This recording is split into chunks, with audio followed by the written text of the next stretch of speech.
Welcome to my channel the proper guidance. আমি Pamela ma'am আজকে তোমাদের কাছে নিয়ে এসেছি ইংলিশ গ্রামারের একটা ভীষণ important chapter, that is voice change. আজকে আমরা শিখব কাকে ভয়েস বলে, কত রকমের ভয়েস ইংলিশ গ্রামারে হয় এবং কিভাবে কি কি রুলস অ্যাপ্লাই করতে হয় একটা ভয়েস থেকে আর একটা ভয়েসে কনভার্সনের জন্য। ওকে, আচ্ছা, ভয়েস চেঞ্জ ইংলিশে যেটাকে আমরা ভয়েস চেঞ্জ বলি, ভয়েস মানে কি, বাংলায় এটাকে বলা হয় বাচ্য। বাচ্য। তো দেখো, what is voice? Voice is the form of the verb. তো ফার্স্ট কথাই হলো এই যে ভয়েসটা কিসের উপর নির্ভর করছে? The main parts of speech here is the verb. Okay, তো ভার্ব এটা একটা ভার্বের অ্যাকশন। ভার্বটা তোমাকে চিনতে হবে, বুঝতে হবে। তো voice is the form of the verb which indicates whether the subject does the work or something has been done to it. খুব ভালোভাবে কনসেপ্টটা বোঝো। কি বলছে? Voice is the form of verb, এটা ভার্বের সেই রূপ, which indicates যেটা বোঝায়, কি বোঝায়?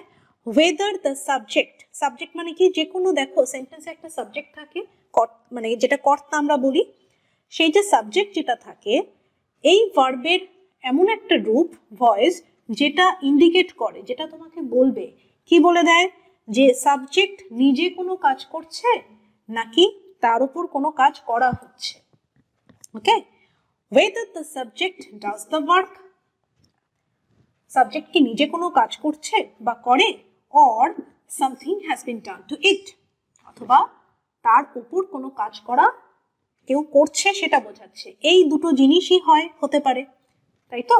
এই দুটো কনসেপ্টের উপর বেস করেই কিন্তু ভয়েসের চ্যাপ্টারটা দাঁড়িয়ে আছে। তো ফার্স্ট অফ অল আমরা কি দেখলাম, যে voice is the form of the verb. তাহলে ইংলিশ যে পার্টস অফ স্পিচ আমরা পড়েছি তার মধ্যে ভার্ব হচ্ছে একটা ইম্পর্টেন্ট কেন বলবো, এটা একটা ম্যান্ডেটরি ফ্যাক্ট, তোমার একটা সেন্টেন্সে ভার্ব থাকতেই হবে। তো সেই ভার্বের আমরা কি পড়েছি? টাইম অ্যান্ড টেন্স পড়েছি। টাইম অ্যান্ড টেন্সের পরে আমরা ন্যারেশন পড়েছি, এরপরে আসছে ভয়েস। ভয়েস মানে কি? বাচ্য। কি বললো? যে তোমার সেন্টেন্সে যে কর্তা থাকবে সেই কর্তা নিজে অ্যাক্টিভলি যখন কোনো কাজ করে সেটা বোঝাচ্ছে, নাকি কর্তার উপর কোনো কাজ করা হওয়া বোঝাচ্ছে, তার উপর বেস করে আমরা ভয়েস পড়ে থাকি। আর এই যে voice, there are three kind of voices in English grammar. First যেটা, সেটা হচ্ছে অ্যাক্টিভ ভয়েস, যেটা বাংলায় বলা হয় কর্তৃবাচ্য। অ্যাক্টিভ ভয়েস মানে হচ্ছে কর্তৃবাচ্য। যারা বাংলা গ্রামার পড়েছো পাবে এটা কর্তৃবাচ্য। কিরকম? সাবজেক্ট, এখানে কি বলছে, যে subject of the sentence is the doer or actor. এখানে অ্যাক্টর মানে কিন্তু অভিনয় করা সেটা নয়, কাজ করা বোঝাচ্ছে, act. when the subject acts itself, সেই রকম কনসেপ্ট যেখানে হয় সেখানে আমরা বলবো active voice. Very simple, subject যখন অ্যাক্টিভলি কিছু করে অ্যাক্টিভ ভয়েস, সাবজেক্ট অ্যাক্টিভলি যখন করবে সেটা অ্যাক্টিভ ভয়েস, আদারওয়াইজ সেটা বেশিরভাগ ক্ষেত্রে প্যাসিভ ভয়েস হয়ে থাকে। আর থার্ড যেটা রয়েছে সেটা নিয়ে আমি একটু পরে কথা বলছি। তাহলে দেখো, অ্যাক্টিভ ভয়েস কি বললো, subject of the sentence is the doer or actor. Example, I do this work, আমি এই কাজটি করি। আই, কে করছে? সাবজেক্ট কে? আই। তাহলে আমি করি, একদম পরিষ্কার বোঝা যাচ্ছে যে আমি যখন কাজটি করছি তার মানে কি, আমি এখানে সাবজেক্ট যখন অ্যাক্টিভলি সে কাজটা করছে তাকে আমরা কি বলবো? আমরা বলবো অ্যাক্টিভ ভয়েস। এখানে ভার্ব হচ্ছে ডু। তাহলে এই ডু ভার্বকে আমি যখন দেখতে পাচ্ছি, দেখে আমি পরিষ্কার বুঝতে পারছি সাবজেক্ট নিজেই কিন্তু কাজটা করছে বা করে। তো এই জন্য আমরা এটাকে অ্যাক্টিভ ভয়েসের আন্ডারে রাখলাম। নেক্সট হচ্ছে number 2, passive voice. What is passive voice? Passive voice হচ্ছে subject of the sentence is acted upon, যে সাবজেক্ট থাকে। প্যাসিভ ভয়েস মানে কি, subject of the sentence is acted upon. Subject of the sentence is acted upon মানে হচ্ছে সাবজেক্টের ওপর কোনো কাজ করা হওয়া বোঝায়, অ্যাক্টেড আপন। একটা এক্সাম্পল দেখো, this work is done by me. এইরকম সেন্টেন্স যখন থাকবে এর মানেটা কি দেখো, এখানে প্রথম কথা হচ্ছে এখানে আমার ভার্ব কোথায়? ভার্বের ফর্ম দেখো, ইজ ডান। এই দুটো ভার্ব তো দেখতে পাচ্ছি, কোন টেন্সে আছে কোথায় আছে সেটা পরে দেখবো। ভার্ব খুঁজে বার করার কাজ, ভার্ব দেখো একটা ইজ রয়েছে আর ডান রয়েছে। ডান তো অবভিয়াসলি কিসে আছে? past participle form ভার্বের। তো এখানে দিস ওয়ার্ক, এই যে ওয়ার্ক, এটা হচ্ছে আমার কি সেন্টেন্সের সাবজেক্ট। তাহলে দেখো এই this work is done by me, এই কাজটা আমার দ্বারা করা বোঝাচ্ছে, আমার দ্বারা করা হচ্ছে এরকম বোঝাচ্ছে। তার মানে কি এটা অ্যাক্টিভলি কোনো কাজ করছে না। এই সেন্টেন্সের মানে আর এই সেন্টেন্সের যে মিনিং সেটা কিন্তু একই, যে এই কাজটা আমি কাজটি করি, আর এটা হচ্ছে এই কাজটি আমার দ্বারা করা হয়।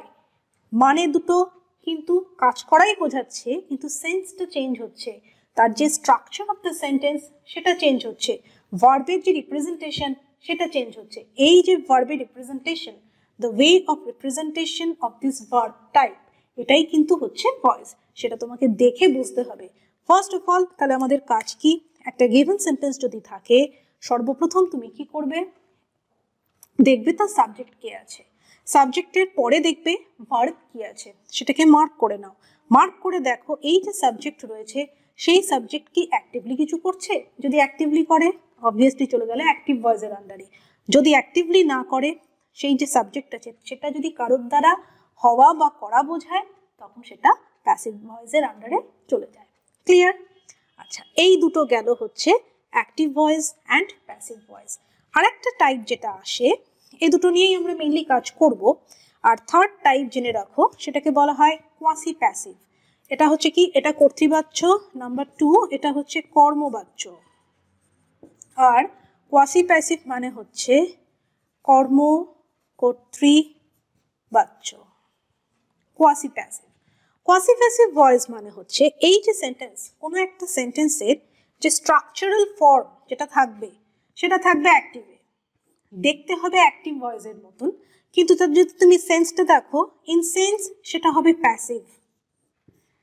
একটা এক্সাম্পল দিলে বুঝতে পারবে। দেখো example, the rose smells sweet.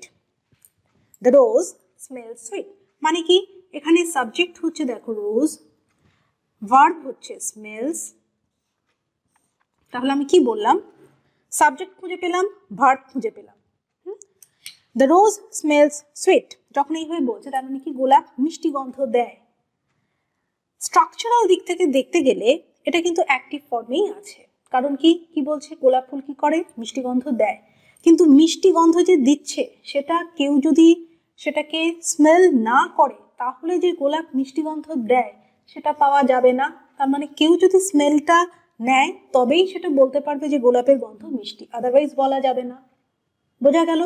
তো in the sense this is in passive, কারোর দ্বারা যদি গোলাপটাকে নিয়ে সে ভালো করে স্মেলটা নেয় তবেই সে বলবে, আদারওয়াইজ কিন্তু বলবে না। তো এই যে meaning, passive in sense but the structural form is in active form, active voice. তো এই ধরনের সেন্টেন্স ঠিক একই রকম ভাবে দেখো, the trumpets are sounding.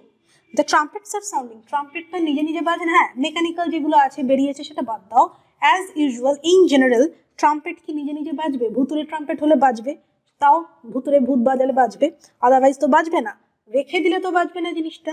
The trumpets are sounding, it seems like an active voice. কারণ কি, এখানেও দেখো সাবজেক্ট রয়েছে আর কি আছে, ভার্ব এখানে রয়েছে। এটা দেখতে পুরো মনে হচ্ছে কি কন্টিনিউয়াস টেন্সে রয়েছে, এটা কাজ করছে অ্যাক্টিভলি। কিন্তু যদি তুমি একটু ভেবে দেখো তাহলে দেখতে পাবে কেউ বাজালে তবেই বাজবে, না হলে কিন্তু বাজবে না। তো আমরা কি বলবো, এই ধরনের কোনো সেন্টেন্স যদি থাকে যেখানে active in form but passive in sense, এই ধরনের সেন্টেন্স কিছু আমরা আলাদা করব। সেটাকে পড়বে হচ্ছে সেটা কার মধ্যে, কোয়াসি প্যাসিভের আন্ডারে, যেটাকে বাংলায় বলা হয় কর্মকর্তৃবাচ্য। বোঝা গেল? তো এই হলো আমাদের আজকের পড়বার বিষয়বস্তু। আমরা কি শিখলাম, what is voice, the different types of voice, different types of voices R here. এরপরে যেটা আসবে সেটা হচ্ছে এই অ্যাক্টিভ ভয়েস থেকে প্যাসিভ ভয়েসে আমরা ভয়েসটাকে চেঞ্জ করব।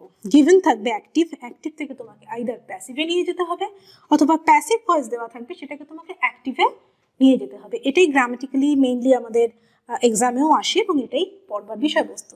এবার সেটা কি তুমি ইচ্ছা করলেই নিয়ে যেতে পারো এমন নয়, নিশ্চয়ই সেখানে কিছু রুলস অ্যান্ড রেগুলেশনস থাকবে। তো আমরা একটা একটা করে ধাপে ধাপে কি পড়বো, সেই রুলস আর রেগুলেশনস পড়বো, how to change the voice from active to passive. Okay, তো এইটুকু তোমরা লিখে নাও।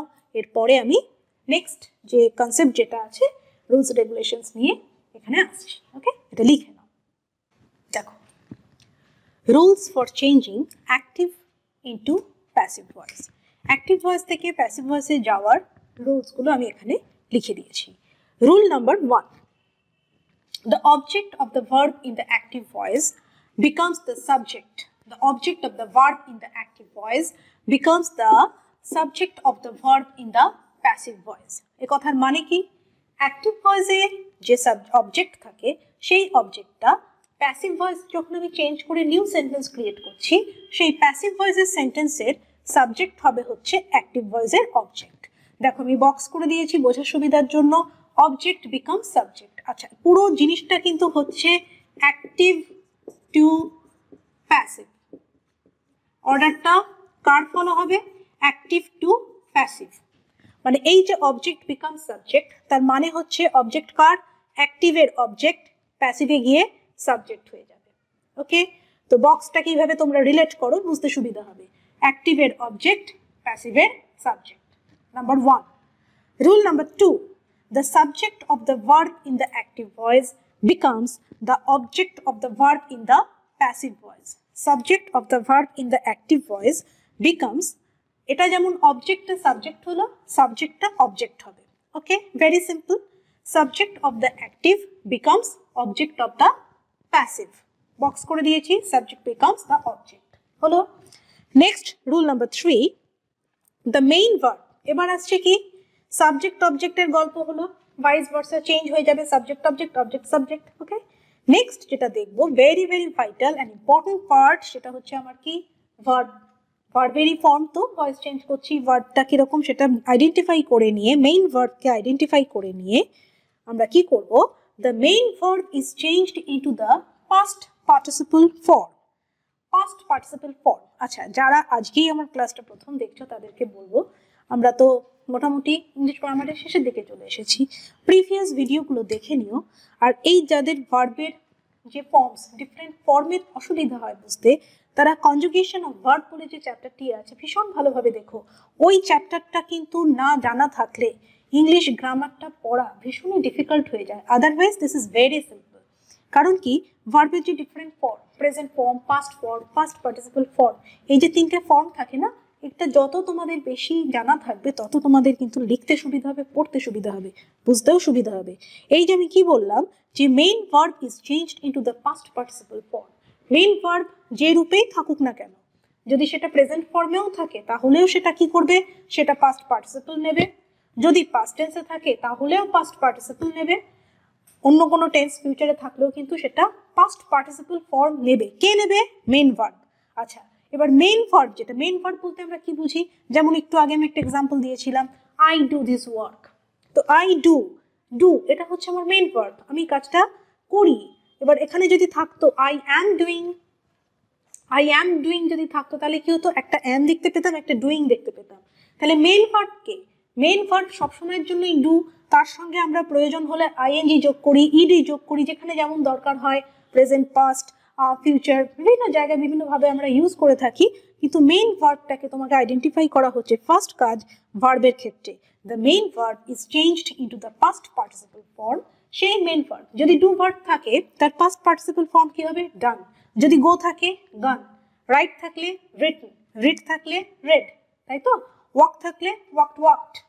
এরকম ভাবে যে আমরা ফর্মগুলো পাই, মেইন ভার্বটাকে চেঞ্জ করব পাস্ট পার্টিসিপল ফর্মে, তাহলে তুমি বলবে তাহলে আমি কি করে বুঝবো যে সেটা টেন্সটা তো পাল্টে যাবে? যদি আমি সবগুলোকেই পাস্ট পার্টিসিপলে চেঞ্জ করে দিই তাহলে একটা যে কোনো সেন্টেন্স কি ভয়েসে আছে পরে দেখবো, সেন্টেন্সের তো একটা টেন্স থাকবে, টেন্সটা তো থাকবেই। সেই টেন্সটা বজায় রাখবে কে? যে ক্রিয়ার কাল, সেটা প্রত্যেকটা সেন্টেন্সের জন্যই থাকে। সেটা কে দেখবে? সেটা দেখার জন্য আমার লাগবে কাকে? Be verb.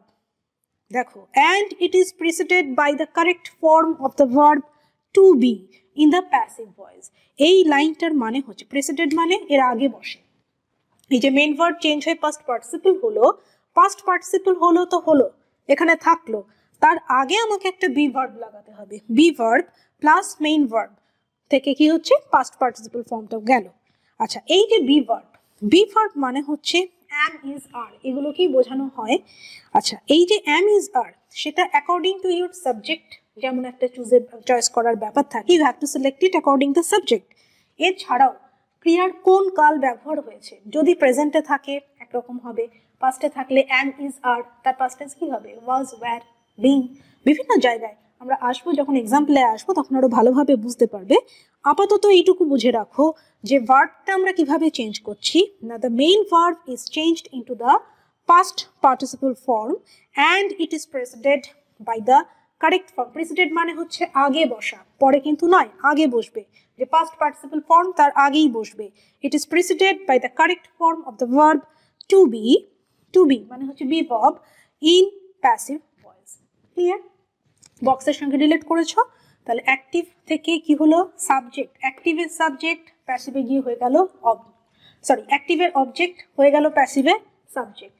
একই রকম ভাবে অ্যাক্টিভের যে সাবজেক্ট ওখানে গিয়ে হয়ে গেল সে অবজেক্ট। আর এখানে কি হলো, অ্যাক্টিভের যে মেন ভার্ব রূপ পাল্টে হয়ে যাবে past participle form along with or preceded with a verb which will indicate the tense of that particular sentence.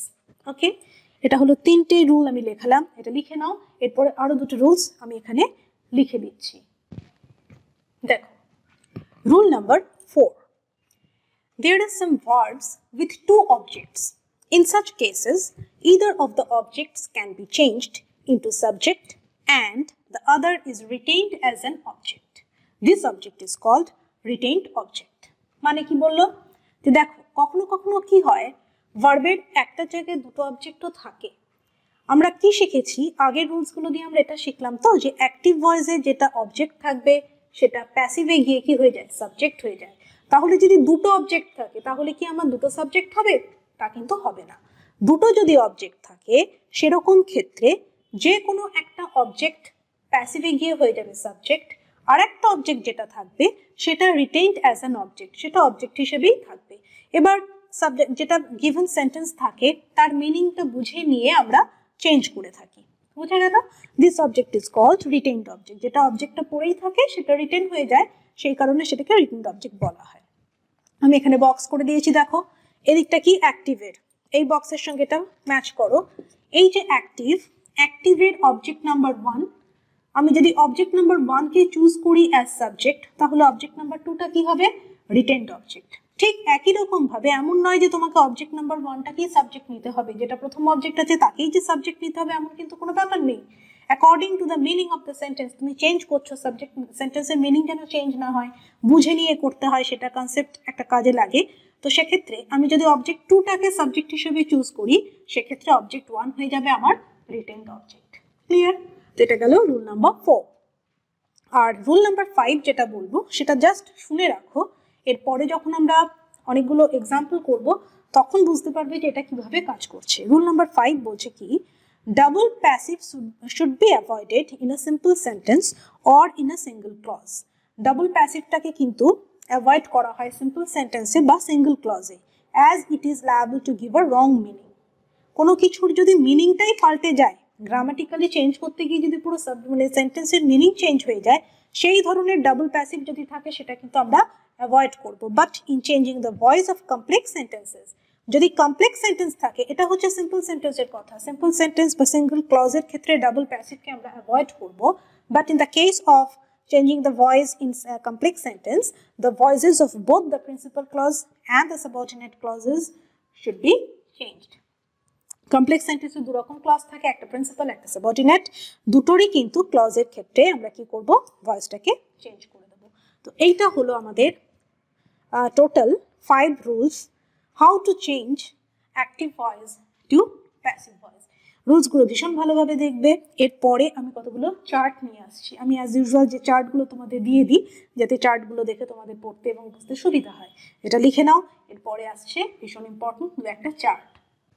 দেখো, here is the chart where we can see verb patterns in passive voice. এই যে একটা chart আমি দিয়েছি, এই চার্টে তোমরা কি দেখতে পাচ্ছ? দেখতে পাচ্ছ যে ভার্বের প্যাটার্ন, প্যাসিভ ভয়েসে ভার্বের প্যাটার্নটা ঠিক কিরকম হবে, অ্যাট এ গ্লান্স একটা চার্ট থেকে আমরা সেটা দেখতে পাচ্ছি। কি বলছে না, টেন্সেস।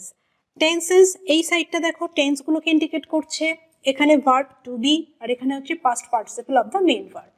তো এই চার্ট থেকে প্রথমেই যেটা দেখতে পাচ্ছ, থার্ড কলামে এসো, past participle of the main verb, এটা দেখো প্রত্যেকের ক্ষেত্রেই কিন্তু এক থাকছে, এখানে কোনো রকম চেঞ্জেস হবে না। যেখানে চেঞ্জটা হচ্ছে কোথায়, চেঞ্জ হচ্ছে অ্যাকর্ডিং টু টেন্স, ভার্ব যে টু বি আছে এর চেঞ্জটা হবে। এই যে particular verb to be, be ভার্বের যে চেঞ্জ, সেই চেঞ্জটা কার উপর বেস করে হবে, টাইম অ্যান্ড টেন্সের উপর। তোমার কি টেন্স আছে অ্যাক্টিভে, অ্যাক্টিভ ভয়েস যখন দেওয়া আছে সেখানে তোমার টেন্সটা কি আছে সেই টেন্সের উপর ডিপেন্ড করে এখানে টু বির ফর্মটা চেঞ্জ হবে, আর পাস্ট পার্টিসিপল ফর্ম হবে কার, মেন ভার্বের। তো দেখো যদি সিম্পল প্রেজেন্ট থাকে, টেন্স যদি আমার সিম্পল প্রেজেন্ট হয়, তাহলে টু বির মধ্যে কি কি আসে, am, is, are. I am, he or she is, they are, এটাই তো হয়, ইউ আর। তো এক্ষেত্রে অ্যাম, ইজ, আর এই তিনটে হলো কাকে ইন্ডিকেট করছে, প্রেজেন্টকে, সিম্পল প্রেজেন্টকে ইন্ডিকেট করছে। এই তিনজন বসবে অ্যাজ বি ভার্ব, কার আগে বসবে, মেন ভার্বের। যেমন একটা এক্সাম্পল আমি দিয়েছিলাম, I do this work is done by me, this work is done by me. Okay, আরো আসবে এক্সাম্পল, আরো আসবে, শুনে রাখো। তাহলে এই দিকটা হচ্ছে আমার প্রেজেন্ট ফর্ম, আর এই সাইডটা হচ্ছে আমার পাস্ট ফর্ম। যদি টেন্সটা সিম্পল পাস্টে থাকে তাহলে বি ভার্ব কি কি হবে, আইদার ওয়াজ অর ওয়্যার, এর বাইরে কি কিছু হয় না। তাহলে either was or were according to the subject of the passive sentence. যে প্যাসিভ ভয়েসে চেঞ্জ করার পর তোমার সাবজেক্ট যেটা আছে তার সঙ্গে ম্যাচ করে কিন্তু এগুলো হবে, এটা একটা বোঝবার জিনিস। তুমি যখন চেঞ্জ করছো, চেঞ্জ করে তোমার যে নতুন যে সেন্টেন্সটা প্যাসিভ ভয়েসে তৈরি হচ্ছে তার সাবজেক্টটা দেখে according to that particular subject তোমাকে এই বি ভার্বটা চুজ করে নিতে হবে। টেন্সটা কিন্তু চেঞ্জ হয়ে যায় না, টেন্সটা অ্যাক্টিভে যেটা থাকে প্যাসিভেও কিন্তু টেন্স তোমাকে একই রাখতে হবে। আর ওই এক রাখার জন্যই এই সিস্টেম, যে টেন্স ইন্ডিকেট করবে কে, টেন্স ইন্ডিকেট করবে বি ভার্ব, আর মেইন ভার্বের পাস্ট পার্টিসিপল ফর্মটা হবে। তাহলে মেইন ভার্ব কোনো চেঞ্জের কোনো ব্যাপার নেই, ওকে একবার চেঞ্জ করে নিলে ওখানেই থাকলো। চেঞ্জ যেটা হবে according to the tense, that is the be verb. Clear?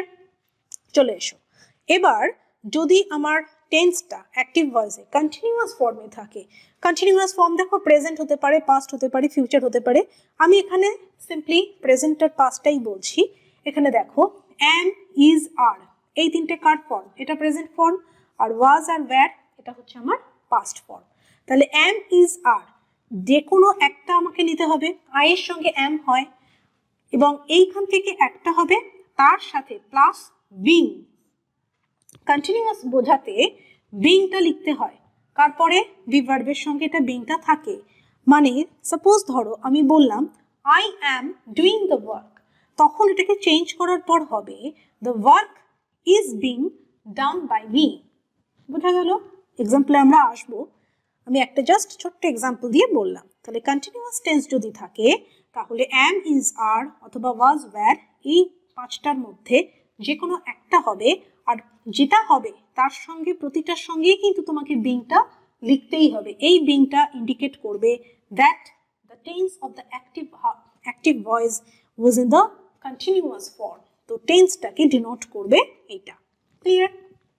Next চলে এসো পারফেক্ট। যদি তোমার অ্যাক্টিভ ভয়েস পারফেক্ট টেন্সে থাকে তাহলে কি হবে, তাহলে দেখো হ্যাজ, হ্যাভ বা হ্যাড। হ্যাজ আর হ্যাভ প্রেজেন্ট ফর্ম, আর এটা একটাই হয়, হ্যাড হচ্ছে পাস্ট ফর্মের জন্য। এটার সঙ্গে যোগ হবে কে, কন্টিনিউয়াসের ক্ষেত্রে যেমন বিন যোগ হচ্ছিল এটার সঙ্গে যোগ হবে বিন। তাহলে has been or have been or had been এইরকম ভাবে লিখতে হবে। সাপোজ আমি বললাম অ্যাক্টিভ ভয়েসে I have done the work, তাহলে I have done the work যদি বলি, তাহলে দেখো অ্যাক্টিভ ভয়েসেই তো যখন পারফেক্ট টেন্স থাকলে তো সেটা মেইন ভার্বটা ডানই থাকবে, তো ওটাকে চেঞ্জ করার কোনো দরকার নেই। আমরা পরে কি বলবো, the work has been done by me. তাহলে হ্যাজ বিন, এখানে এক্সট্রা কি হলো, বিনটা অ্যাড হবে for the case of perfect tense. And last one future tense. Future টেন্সে যদি থাকে আইদার শ্যাল অর উইল, এর সাথে যোগ হবে কে, be. Shall be, will be. I shall do the work, এটাকে যখন তুমি প্যাসিভ করবে কি হবে, the work will be done by me. Clear? তো এই হলো entire chart, verb patterns in passive voice. This is very very important chart. এই চার্ট পড়ার আগে আমি আবার বলছি, যারা প্রথম আজকে আমার ক্লাস দেখছো তারা কাইন্ডলি একটু যে টেন্সের চ্যাপ্টার আছে, ভার্বের চ্যাপ্টার আছে, প্রিভিয়াস যে চ্যাপ্টারগুলো আছে নারেশন বাদ দিয়ে, নারেশনটা এর পরে দেখলেও কোনো অসুবিধা নেই, কিন্তু টেন্স আর ভার্ব এই দুটো জিনিস যেন তোমাদের ক্লিয়ার থাকে। এটা ক্লিয়ার না থাকলে কিন্তু এটা বুঝতে ভীষণ অসুবিধা হবে। আর ওটা যদি একবার বুঝে যাও, এটা বোঝার কোনো রকম অসুবিধা নেই। সেখানেও আমার চার্ট করে পড়ানো আছে, একটু দেখে নেবে। তাহলে আমরা কি শিখলাম, যে টেন্সটা যেটা থাকবে তোমার সেন্টেন্স, অ্যাক্টিভ ভয়েসের টেন্স যেটা থাকবে সেটা তোমার প্যাসিভে কনভার্ট করার পরে, আমি যখন কনভার্ট করছি সেই টেন্সটা ইন্ডিকেট করবে কে, the verb to be. To বির ফর্ম কি কি হয় অ্যাকর্ডিং টু দ্য টেন্সেস আমি এখানে খুব ভালোভাবে দিয়ে দিলাম। আর past participle form of the main verb, এই চার্টটা লিখে নাও, ভীষণ ভালোভাবে চার্টটা দেখবে। ওকে, এরপরে আমি আরো দুটো ছোট ছোট কথায় আসছি, এটা লিখে নাও। দেখো, objective forms of pronouns to remember. কি কি অবজেক্টিভ ফর্ম আমাদের মনে রাখতে হবে? কারণ কি, অ্যাক্টিভ থেকে প্যাসিভ করতে গেলে আমরা কি জানলাম, সাবজেক্ট অবজেক্ট হবে, অবজেক্ট সাবজেক্ট হবে। তাহলে দেখো, যদি সাবজেক্ট ফর্ম আই থাকে তাহলে অবজেক্ট ফর্ম হবে মি। যদি উই থাকে, উই থেকে আস। ইউ থেকে ইউ, ইউ। হি যদি থাকে হিম, অবজেক্ট ফর্ম হচ্ছে হিম। সে যদি থাকে হার, আর দে যদি থাকে দেম। ঠিক একই রকম ভাবে একটা সাইড আমি বললাম, সেক্ষেত্রে দেখো সাবজেক্টটা অবজেক্ট হয়ে যাবে, অ্যাক্টিভের সাবজেক্ট গিয়ে প্যাসিভে হবে অবজেক্ট। একই রকম ভাবে যে অবজেক্টটা থাকবে সেই অবজেক্টটা যদি তুমি মি দেখো, সেটা কি হয়ে যাবে, মি থেকে আই হবে, আস থাকলে উই হবে, ইউ থাকলে ইউ হবে, হিম থাকলে হি, হার থাকলে শি, দেম থাকলে they. This is the very easiest chart I have ever given. তো তোমরা ভীষণ ভালোভাবে, এই যে আজকের ক্লাসটা হলো ভীষণ ইম্পর্টেন্ট একটা ক্লাস, যে voice change, the very introductory and basic concept of voice change. Okay, আজকে আমি কোনো রকম এক্সাম্পল এখানে দিচ্ছি না। নেক্সট ডে আমরা ভয়েস চেঞ্জ করব according to the type of sentences. বিভিন্ন রকম সেন্টেন্স হয়, assertive, imperative, optative, interrogative, so many types of sentences there. এক একটা সেন্টেন্সের প্যাটার্ন ধরে আমি তোমাদের একটা একটা করে ভয়েস চেঞ্জ শেখাবো। According to this 5 rules we have to change the active voice into passive one. ওকে, তো তোমরা খুব ভালোভাবে দেখতে থাকো। নেক্সট ডে আমরা ওই ক্লাসটা করব। Till then, take care and thank you for watching.